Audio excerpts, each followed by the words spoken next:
Olá, gente, bom dia, seja bem-vindo, seja bem-vinda ao A Notícia de Frente desta terça-feira, hoje, dia 17.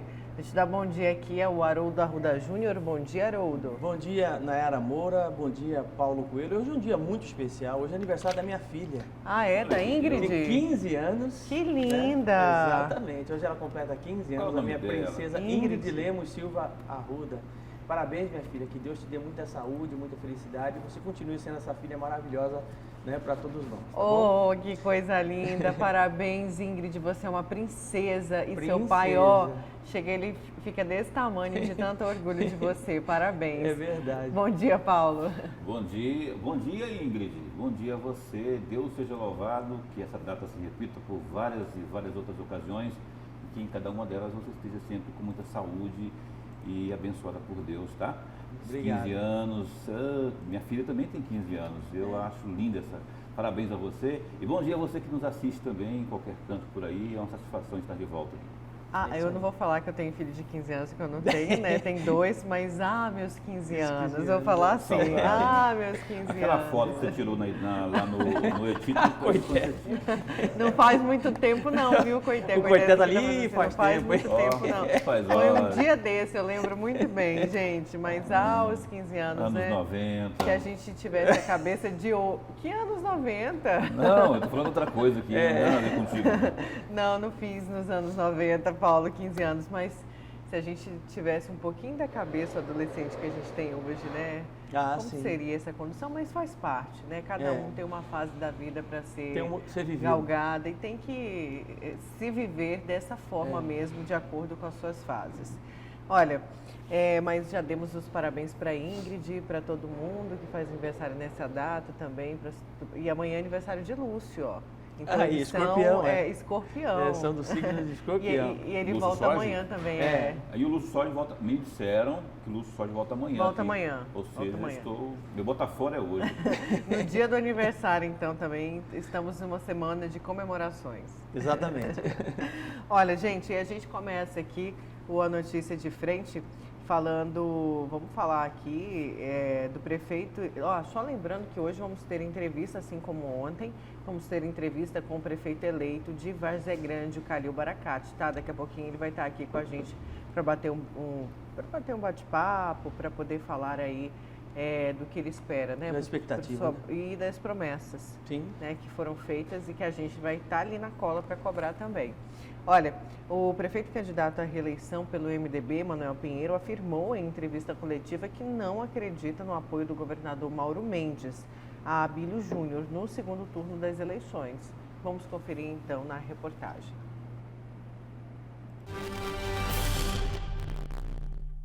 Pela internet, em entrevista coletiva, Emanuel Pinheiro teve que repetir praticamente as mesmas respostas de um mesmo questionamento. Afinal, vai buscar o apoio dos adversários para tentar derrotar Abílio Júnior no segundo turno, dia 29? E como fará isso se terminou atrás do candidato do Podemos?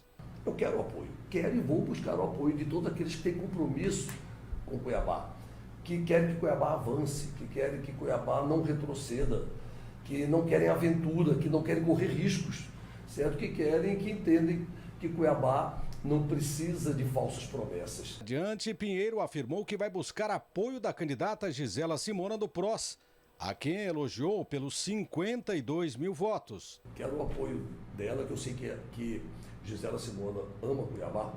Quero o apoio dos seus eleitores, dos quase 20% dos votos, certo? De eleitores que amam Cuiabá, que estão vindo à nossa gestão, que estão acompanhando as nossas propostas, entenderam nesse primeiro turno que a Gisele representava o seu sentimento, o que a gente respeita, mas agora queremos conversar, não só com a candidata Gisela Simona, certo? Como principalmente conversar diretamente com os seus eleitores, mostrando a nossa gestão, mostrando as propostas que temos para Cuiabá, para com isso conquistar a confiança e os votos desses milhares de eleitores, de pouco mais de 50 mil eleitores que votaram na candidata Gisela Simona, aproveitando para parabenizar a candidata pela expressiva votação.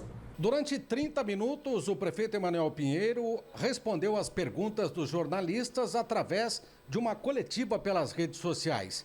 Eu perguntei a ele se O apoio do governador Mauro Mendes ao adversário Abílio Júnior dificultaria as chances de sua reeleição.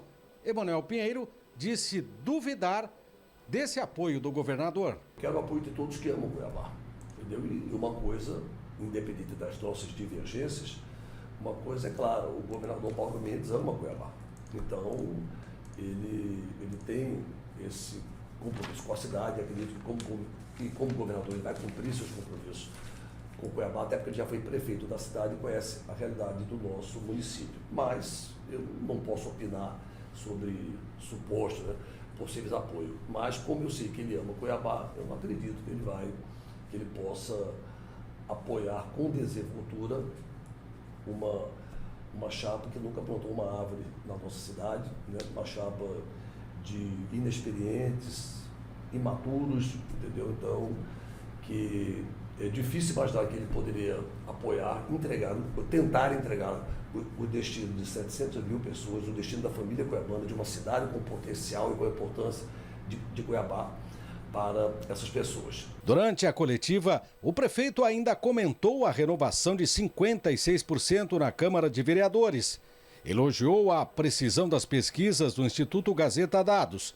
e não deixou de alfinetar o adversário, afirmando várias vezes que quem ama Cuiabá vai lhe apoiar. Os que amam Cuiabá, eu quero o apoio. Quero e vou buscar o apoio de todos aqueles que têm compromisso com Cuiabá, que querem que Cuiabá avance, que querem que Cuiabá não retroceda, que não querem aventura, que não querem correr riscos, certo? Que querem, que entendem que Cuiabá não precisa de falsas promessas. Por fim, o prefeito avaliou a derrota do filho Emanuelzinho em Várzea Grande, onde obteve 13% dos votos. Como pai, né, a gente chateia, mas abalado não. O Manuelzinho é jovem, 25 anos de idade, é deputado federal, importante que ele marcou o espaço, território em Várzea Grande, ele ganhou mais intimidade com a nossa querida cidade industrial, que é a segunda cidade do estado, em que ele tem uma relação muito forte, ele adora Várzea Grande, então essa intimidade você só ganha em uma eleição majoritária.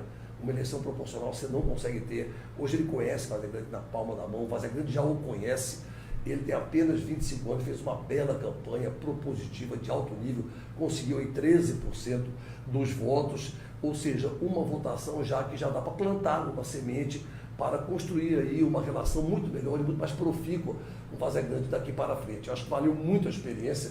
Ele continua no seu mandato de deputado federal, servindo Várzea Grande, servindo Cuiabá, servindo a sua região da Baixada Cuiabana e servindo Mato Grosso com mais experiência, com mais motivação, mais bem relacionado intimamente com a população vazagrandense e com o gás total de um jovem que quer construir muito por Cuiabá, por Várzea Grande, pela Baixada Cuiabana. Bom, falando de apoio aqui, o que vocês acreditam? Tem alguns sites que estão falando de uma possibilidade de Gisela reunir aí, a Gisela vai reunir com um grupo político para avaliar que rumo vai tomar aí nesse segundo turno.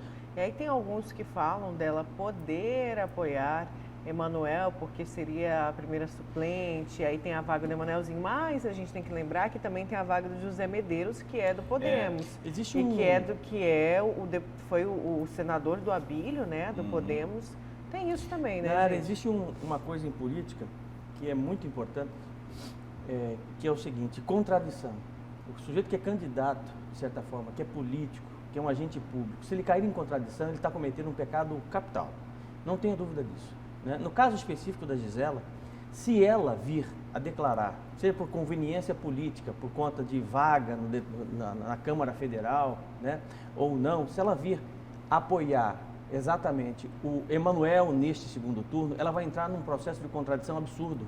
Porque ela chancelou o Emanuel como o candidato símbolo da corrupção neste país. Simples assim. Exatamente. A leitura é simples. E como nós temos um eleitor hoje muito mais ativo e muito mais inteligente e acompanhando política, ele vai lembrar disso. E o peixe morre pela boca. Não, exatamente. Gente, eu não acredito que ela vai entrar com todo o discurso que ela teve, que fez uma campanha bonita, assim como é de uma incoerência fora do comum. Eu não acredito que ela vai negociar uma vaga ali em troca de um apoio. Ela não vai fazer isso. Não até é o perfil porque da Gisela que a pessoa E não é o segue. perfil da Não, Gisela. e outra, ela quer dar continuidade a esse projeto, então ela Sim. quer se lançar novamente, Claro. ela vai se Não, o lançar recalque novamente. dela, a E ela não vai resposta fazer que houve isso. aqui nas urnas, aqui, o terceiro lugar, 50 ela e foi pouco. muito bem votada, como já havia sido bem votada na disputa para a Câmara Federal.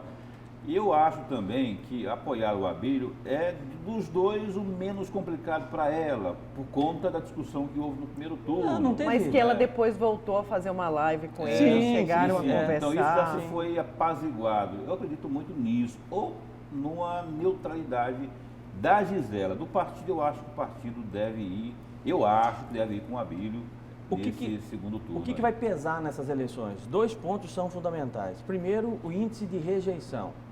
O antagonista publicou ontem que Emanuel Pinheiro é o 5º candidato no segundo turno mais rejeitado no país. Antagonista, tá? Olha o primeiro é o Crivella, o segundo é a Manuela Dávila, né?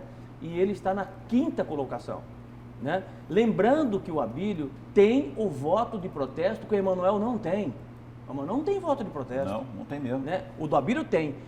Como é que eu faço para mudar essa situação? Porque corrupção eu não quero mais isso. Como é que eu posso fazer um enfrentamento ao sistema? Votando no Abílio. O sujeito vai e vota no Abílio. Ele pode ser até eleitor do Julier, tá entendendo? Pode ser até eleitor do Gilberto, do PSOL. O voto de protesto. Né? O voto de protesto define eleição. Concordo. Você está entendendo? Quer dizer, então... É muito forte o que houve aí nesse episódio do Paletó. Não se consegue, ainda mais pelo tempo que não se falou disso, o prefeito, no caso ex-deputado, não se falou, esperou todo o mandato de prefeito para se explicar e na reta final resolveu falar, mesmo assim de forma muito rasa, não é? Isso ficou muito impregnado ao ponto de dar nessa pesquisa que você falou. Eu queria falar, Nayara, sobre essa fala aí do prefeito e candidato Emanuel, de dizer que acha que o governador não vem a apoiar aí o candidato Abílio, né? Apoiar quem então? Apoiar ele, Emanuel? Desafeto declarado. Água e óleo não se mistura. Existe zero possibilidade nenhuma de Mauro Mendes e seu grupo apoiarem aí o Emanuel Pinheiro. E aí, como é o Roberto França, que não é do DEM, mas que estava com apoio total do DEM nesse primeiro turno aí, já declarou ontem que vai apoiar o Abílio. Questão de tempo, acho que nessa quarta-feira aí o governador deve, com o seu grupo, anunciar o apoio ao Abílio aí, embora tenha havido aquela declaraçãozinha, eu acho que foi boba, não é, por parte do Abílio, pelo menos, não sei se foi isso, porque eu não estava lá no local, mas foi reverberado na imprensa de que o Abílio teria dito que não aceitaria o apoio do governador. O Abílio já falou sobre isso, disse que não foi bem aquilo, que não foi. Aliás, não foi naquele contexto, foi uma coisa tirada de contexto. Inclusive esteve ontem reunido com o governador, não é? Eu acho que já foi apaziguado isso aí, que esse apoio vem do governador aí, em seu grupo, do DEM, não é? Eu não sei o Botelho, porque o Botelho também enfim, eu não sei o que o Botelho pensa. O Botelho disse que vai rezar, né? Vai rezar, né? Ontem ele falou que vai rezar, né? E aí eu acho que o DEM vem com o Abílio. Mas, assim, não houve, de certa forma, houve um certo desconforto lá atrás, inclusive o próprio Mauro Mendes disse, com relação a uma suposta arrogância do candidato Abílio e tal, mas isso é infinitamente menor do que todos os ataques que foram feitos do Emanuel Pinheiro para o governador e do governador para o Emanuel Pinheiro. São desafetos declarados o tempo todo. Quer dizer, da onde é que... Eu queria entender o que é que passa na cabeça do Emanuel ainda colocar em xeque, colocar em dúvida um suposto apoio do governador Mauro Mendes. Se ele vai operar alguém, o último nessa lista é Emanuel Pinheiro. Sim. Você entendeu? Quer dizer, o primeiro da lista, até por conta de elemento político, o Roberto França foi candidato do governo, do governador Mauro Mendes, né? Já declarou, por questões de princípios, em nota, por questões de princípios, por questões de valores, por alinhamento ideológico, vou apoiar, o nosso grupo vai apoiar o Abílio. E ele falou... Não vai ser diferente do Mauro Mendes. Quanto a esse pacotão aí de obras, de investimentos de 9,5 bilhões, o que o Mauro Mendes falou? Não quero trabalhar, não vou trabalhar, o governo não vai trabalhar com prefeito corrupto. E ele já disse que o atual prefeito, por conta do histórico de tudo isso, e dos secretários que foram presos, afastados, envolvido em corrupção. Não, então, ele já chamou, né? Não é uma conclusão tirada aqui. São Não, coisas que o governador falou. Exatamente. Estamos fazendo análises em cima Do que cima já de foi ele não declarado. chegou a dizer assim, em ó, cima de Emanuel é apoio. corrupto. Ele chegou a dizer que não quer trabalhar. E aí cita os episódios Não que... quer trabalhar, não vai dar dinheiro para prefeitos desonestos. Exatamente. Desonestos. Aí leia-se da forma que quiser também, né? E aí você considera aí essa animosidade, essas rusgas que há entre... Já não é de agora, né? E pensar que no passado não muito distante, o Emanuel já teve o lado do Mauro Mendes lá. Já foi Sim, coordenador, sim. né, de campanha do e tal. Mauro Mendes. Mas as coisas mudaram, o ego subiu aí, prefeito, enfim, as coisas mudaram. Hoje a realidade é outra, viraram água e óleo. Não sei quem é água, quem que é óleo, mas eu sei que eles não se misturam mais. Olha, só lembrando que daqui a pouquinho vamos ter uma entrevista com o prefeito eleito de Várzea Grande, o Calil Baracate. E vamos aqui com o Oliveira Júnior, que vai trazer informações para a gente de um candidato, olha só isso, gente, um candidato a prefeito que foi eleito com apenas 8 votos de vantagem. Como que é essa história aí, Oliveira? É isso mesmo? Conta pra gente. Isso mesmo, Nayara. Bom dia para você, Haroldo. Um abraço para você, Paulo. Você que acompanha o programa Notícia de Frente. O candidato Tijolinho, do PDT, foi eleito prefeito na cidade de Itaúba, que fica a 600 quilômetros de Cuiabá, na região norte, com uma vantagem de apenas 8 votos. Você não ouviu errado, isso mesmo. 8 votos contra o seu principal oponente na disputa, o concorrente Antônio Bioto do DEM. Dados do Tribunal Superior Eleitoral, TSE, apontam que Toninho Tijolinho recebeu 1.185 votos, enquanto o segundo colocado é 1.177. Apesar de apertado, o resultado da eleição foi suficiente para alçar o pedetista à prefeitura do município. Os demais participantes foram o professor Odair, do MDB, com 603 votos, o que corresponde a 19,66%, e Adílio Toniaso, do PT, com 102 votos. Ao todo, segundo o TSE, mais de 4.100 pessoas estavam aptas a votar no município, mas outros votaram em branco. A participação popular foi de 76,56%.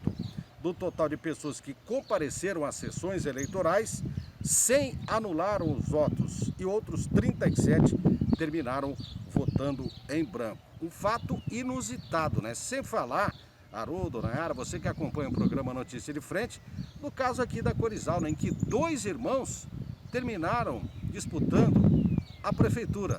E aí, quem ganhou em Corizal? Voltamos com vocês.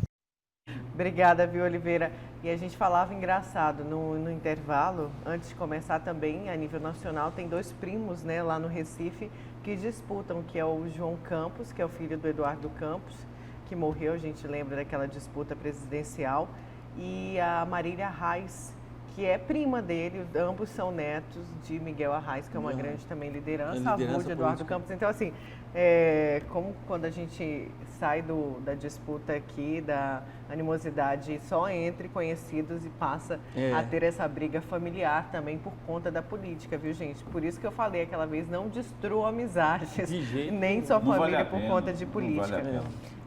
Deixa eu trazer aqui a notícia, porque deixa eu ir aqui com a participação do telespectador. Bom dia, Nayara, Haroldo, Paulo Coelho. A população está de parabéns pela maioria da renovação dos vereadores e as mulheres que faltavam nesta casa. Poderia ter mais mulheres. Márcio Lara, eu concordo plenamente com você. Mas estamos caminhando para isso. Sem viu? dúvida. Teremos mais mulheres nos próximos anos. Podia ser melhor essa renovação, podia ser maior. E você sabe, Paulo, que em uma análise feita em 125 países, incluindo o Brasil, foi publicado por um jornal norte-americano, descobriu que a corrupção é menor quando se tem mulheres que participam do governo. Isso é importante, viu, gente?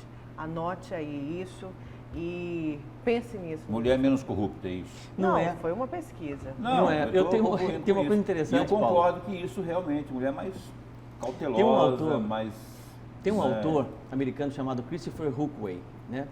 Esse professor, ele fez uma análise sobre censo, né? Sobre bom senso e censo das coisas, né? E dentro da tese dele, é interessante e um tanto polêmico, ele diz que a mulher tem mais senso de justiça do que o homem. E ele começa a elencar, Nayara, uma série de fatores para que isso possa acontecer. Isso não é leitura, isso é uma proposta, uma tese, né? Então, é bastante interessante, eu li essa tese dele, é bastante interessante como é que ele constrói o pensamento dele, como é que ele constrói os seus argumentos para defender essa tese de que a mulher né, tem muito mais senso de justiça do que o homem. E, na medida que ela tem muito mais senso de justiça, politicamente ela tem mais oportunidade e efetivamente mais resultado. Isso é interessante. Agora, a formatação dessa nova Câmara é importante, essa renovação de 56% é importante, não é? Eu falei que poderia ser maior essa renovação, poderia, porque os critérios que eu acho, na minha avaliação, fizeram com que houvesse essa renovação aí, foram esses aí que estão atrelados ao que houve na gestão que se encerra agora no final do ano. A fiscalização do parlamento é muito importante.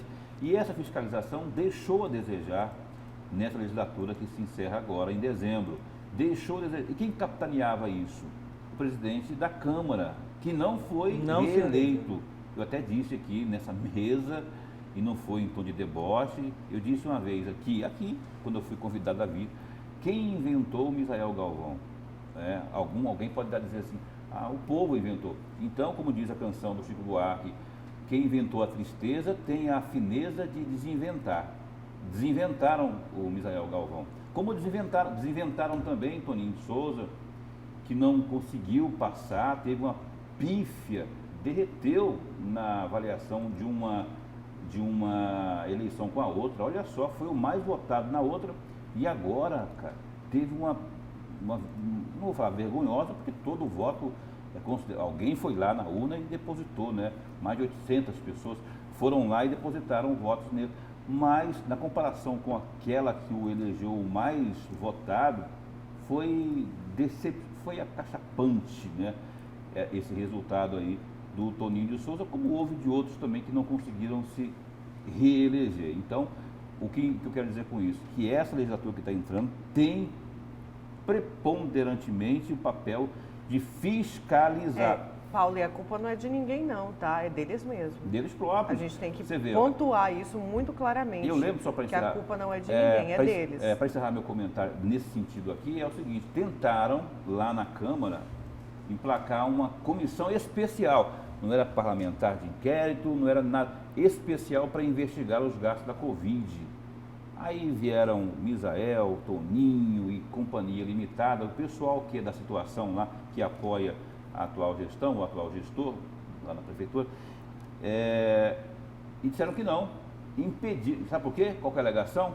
O parlamentar, o vereador, já tem um papel genuíno de fiscalizar, já está intrínseco na função do parlamentar, não precisa de uma comissão especial. Ora, já a pandemia é algo especial, é algo novo, sim, não é algo específico, como é que fala? Inédito, não é? Então, precisa sim, por isso que existe o advento da comissão especial. O senhor Misael Galvão disse que não, e o senhor Misael vieram com eles, vieram com o Misael, outros tantos aí da base aliada, também disseram que não, impediram a criação dessa comissão especial. Eu tenho a seguinte leitura, esses vereadores que não foram eleitos, eles simplesmente abandonaram justamente aquela parte da sociedade que legitimou a sua candidatura, acabou elegendo na eleição passada, né? E por conveniência política, isso não pode acontecer, até porque a função primordial do vereador é fiscalização, independente de qualquer coisa, o vereador não pode fazer parte de um puxadinho da prefeitura, né? Apenas atender às vontades do prefeito que tem maioria na Câmara. Não pode ser assim. O foco principal, o telos principal do vereador é atender a sociedade, pelo menos aquela camada que o elegeu. Simples assim. Gente, mas não foi o que aconteceu. Não tivemos educação com Oliveira Júnior. Desculpa, Oliveira, quando você falou ali, né, de disputa entre parentes, eu acabei trazendo notícias no âmbito nacional, esqueci de te responder. Ele perguntou quem é o prefeito eleito em Acorizal, e é o Meraldo Sá, viu? Também ao nosso telespectador, o Meraldo Sá é o prefeito eleito. Já foi presidente de da MM, Acorizal. Isso. Fui deputado estadual também por um tempo aí, e se elegeu lá em Acorizal. Vamos aqui à participação do nosso telespectador. Me chamo Angélica e moro em Colíder. Um abraço pessoal de Colíder. Aqui na minha cidade também tivemos renovação, sendo eleitas 4 mulheres. Que legal, Angélica. Que bom, hein? Que o atual presidente da Câmara não conseguiu se eleger, assim como aqui também em Cuiabá. Nayara, a ex-presidente Dilma era mulher. Será que não é uma questão de caráter? É o Romildo Dosmar Cabral. Romildo, foi uma pesquisa, tá? Não sou eu que estou dizendo, foi uma pesquisa que trouxe esse dado, né? Claro que sempre tem suas exceções, né, gente? A gente não pode generalizar nada. Mas gente aqui participando com a gente nessa manhã. Olha, bom dia, pena, o pessoal está falando aqui, né, de quem não ganhou. Vamos aqui a mais participação. Deixa eu trazer aqui. A população deu resposta nas urnas, teve muita compra de voto, mesmo assim perderam. É o Val Cabral falando aqui pra gente, viu, gente? Pois se teve ou não compra de voto, cabe agora a Justiça Eleitoral fiscalizar, trazer essa informação, apontar, né, e, claro, julgar. E o eleitor que sabe disso tem o papel de denunciar, porque se temos aí os fiscais durante os 4 anos, nesse momento também somos os fiscais. Agora tem um detalhe importante, né? Essa legislatura atual agora, por conta do cenário, por conta das mudanças, por conta de absolutamente tudo, né? O cidadão cuiabano deu a resposta, fez a parte dele, né? Foi lá, votou, escolheu, separou, 56% de renovação na Câmara de Vereadores de Cuiabá, agora vai cobrar. Vai ser a legislatura mais cobrada, né, nos últimos tempos, não tenha dúvida disso. Em todos os sentidos, serão cobrados, né? Principalmente com relação à transparência e principalmente com relação à fiscalização do Executivo. Escreva aí, mas será isso vai acontecer. Os deputados estão sendo cobrados? Você acredita nisso? Eu digo nessa que Não. Pois é. Você acha que então vai mudar a partir de agora? A partir de agora. A partir de agora, esses que se elegeram, né? E os que não, e os que se reelegeram, que era da base do prefeito, vão pensar 3 vezes antes de agir. 3, 4 vezes antes de agir, por conta exatamente dessa cobrança da sociedade. Eu acho que vai depender muito de quem for o prefeito. Por exemplo, se o atual prefeito se reelege, aqueles que estavam já acostumados ou mal acostumados, né, com aquela, né, aquele lenga-lenga de passar pano para um monte de coisas. Vão continuar na mesma pegada. Vão continuar do mesmo jeito. Os novos vão querer mostrar, não é? Agora, se for o Abílio, por exemplo, aí vira uma outra situação. E aí que está o desafio dos novos que estão chegando, para saber que não tem que passar pano, independente se está na base, se não é da base, que vier se houver coisa errada, tem que denunciar. Exatamente. Fazer que nem o Abílio fez. Entra Lembrando, lá na secretaria, lá, fiscaliza, exige explicação, filma, é isso. Será que o Diego Guimarães vai ter o mesmo comportamento, tendo supostamente Abílio como prefeito de Cuiabá? E detalhe, né? Mais votado? E detalhe, ontem o Diego Guimarães teria dito, não foi a mim, por isso eu falo teria, né, que vai brigar pela presidência da Câmara, levando em conta aí que ele foi o mais legítimo, votado. Né? Legítimo, tem que brigar mesmo, foi o mais votado. Gente, vamos dar continuidade aqui. Agora eu vou falar, a gente volta com o repórter Oliveira Júnior. Não, vamos para o intervalo, vamos para o intervalo. Só lembrando que a gente vai ter daqui a pouquinho uma entrevista com o Calil Baracate, que foi o prefeito eleito de Várzea Grande, tá? Pode chamar a matéria? Não vamos para o intervalo, não? Vamos então chamar uma matéria aqui. Vamos lá com daqui 13 dias, gente, atenção, daqui 13 dias os eleitores de Cuiabá vão decidir quem vai governar o município pelos próximos 4 anos. As pessoas revelam quais os temas que devem ser mais debatidos na campanha deste segundo turno. O pessoal quer ouvir muita proposta. Escuta só. O eleitorado cuiabano avalia como foi o primeiro turno para a Prefeitura de Cuiabá. Foi para a par, né? Foi normal, né? Vamos tentar agora ver se segundo turno, né? O pessoal vota certo, né? Tem como ponto muito positivo, né, para a população, que bastante candidato aí, fazendo com que os eleitores tenham mais opção de escolha, e torcemos para quem ganha e faça um bom serviço para a população, né? Acredito que tudo isso vai ser algo bom para a população, porque aparentemente foi resultado das pesquisas anteriores. No primeiro turno para a Prefeitura de Cuiabá, Julier Sebastião da Silva, do PT, ficou em 5º lugar. Aécio Rodrigues, do PSL, em 6º. Paulo Henrique Grando, do Novo, em 7º. E Gilberto Lopes, do PSOL, em 8º. São 4 candidatos, eles não emplacaram, até pelo número de votos se tornou perceptível, né? Com exceção do Julier, que tinha uma estrutura do PT e uma estrutura um pouco melhor, os outros pecavam até na questão da estrutura de campanha, né? De ter uma extensão, de fazer uma campanha com equipe, para o tamanho que Cuiabá merece uma pessoa ser candidata. Roberto França, do Patriota, ficou em 4º lugar. A gente olha para a campanha, principalmente a campanha publicitária, as relações que estabeleceram, ela foi muito confusa. Ela trazia um passado de 2 décadas e pouco para uma sociedade que não votava. Um homem de 40 anos, por exemplo, hoje, ele não votava há 2 décadas passadas, nunca tinha votado no Roberto, né? E a campanha ela não conseguiu explorar o futuro. Ela ficou apenas em elucidar o presente. Então trouxe para muitas pessoas memória do que aconteceu, mas não deu uma projeção do que poderia ser uma Cuiabá gestada pelo Roberto. Gisela Simona, do PROS, ficou em 3º lugar. Era uma candidatura nova, ela vinha de um processo de uma candidatura a deputada federal muito bem votada aqui, só que o seu discurso era para todos. Ninguém ganha uma eleição em local nenhum do mundo falando com todo mundo. Em eleição você tem que saber aonde está o seu eleitor e falar com ele, tem que ter posição. No primeiro turno, Emanuel Pinheiro, do MDB, ficou em 2º lugar. A campanha do Emanuel como um todo, ela foi dentro daquilo que ele poderia ter feito, né? Óbvio que houve erros. Para mim, um dos maiores erros é ter o filho, de repente, candidato aqui na cidade do lado, sem ter nascido lá e sem ter uma identidade. Isso passou para o eleitor das 2 cidades uma certa arrogância. Mas não é só esse fator. Existem outros fatores que ele traz da história desde quando ele era candidato, que ele exerceu o mandato de deputado federal. Então ele é avaliado como deputado federal, ele é avaliado por ter o filho do outro lado, ele é avaliado por ser prefeito. Ainda no primeiro turno, Abílio Júnior, do Podemos, ficou em 1º lugar. O Abílio acertou muito na campanha dele. Agora ele não pode esquecer que parte da votação dele ocorre também porque, principalmente, Roberto França e a Gisela erraram muito.